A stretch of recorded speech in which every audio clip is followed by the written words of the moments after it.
నేను good morning చెప్పను. జై హింద్, జై భారత్. పక్కా చెప్పాను సార్.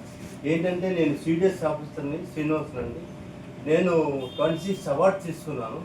అందులో 6 awards international awards, 20 awards national awards. ఇందుకే ఏం చెప్పాలనుకున్నాను, ఎందుకు అయితే చెప్పానంటే ప్రతి మనిషి మా మేడం గారు మంచి ఇన్స్పిరేషన్ అనమాట. ఏదో చేయాలని ఎక్కడికో వెళ్ళాలంటే నాకు తెలియదు, బట్ నేను ప్రాక్టికల్గా చూసాను మా మేడం వర్డ్స్తో.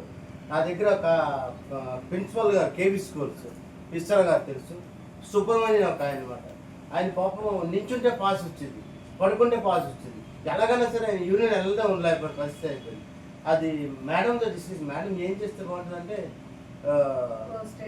ప్రోస్టేట్ కేర్ ఇవ్వండి అని చెప్తే ఆయనకి ఇచ్చారు. అలాగే ఇంకొకరికి జ్ఞానోధర్మ ఇచ్చారు, దీనికి థైరాయిడ్కి జ్ఞానోధర్మ,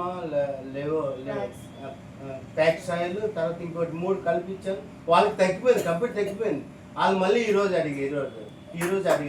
అలాగే ఇంకొకటి మన క్రీమ్ కాంప్లెక్షన్ బార్ ఉంది కదా సోపు, వాళ్ళకి ఇదే సోప్ ఏదంట, సోప్ ఏదంట ఆ మచ్చలు ఉంది అన్నమాట, పెట్టి తగ్గిపోయాయి. ఆవిడ 100 మంది చెప్పింది. ఇవాళ ఆర్డర్ 1 సోపులు. సో ఇలా జరుగుతుందని నాకు తెలీదు. అసలు నేను నమ్మేవాడిని కాదు, ఒక ఇంగ్లీష్ మెడిసిన్ తప్ప ఇవే నేను మెడికల్ ఆఫీసర్, ఇంగ్లీషే నమ్ముతాను. కానీ ఇక్కడ వచ్చిన తర్వాత అదొకటి నాకు బాగా నచ్చింది. డైరెక్ట్ సెల్లింగ్ అంటే వరల్డ్లో చాలా రేర్ అన్నమాట. అది మేము బెస్టేజ్గా ఈయన ఎగ్జాంపుల్, మనం అందరూ ఎగ్జాంపుల్. కానీ బాగా నచ్చింది ఏంటంటే ఒక్కరిని తయారు చేయక 100 మంది ఆయన తయారు చేస్తారు. అది బాగా నచ్చింది, చేంజ్ సిస్టమ్. అది అందరూ కావాలని, ప్రతి ఒక్కరూ ముందు రావాలని నా కోరిక.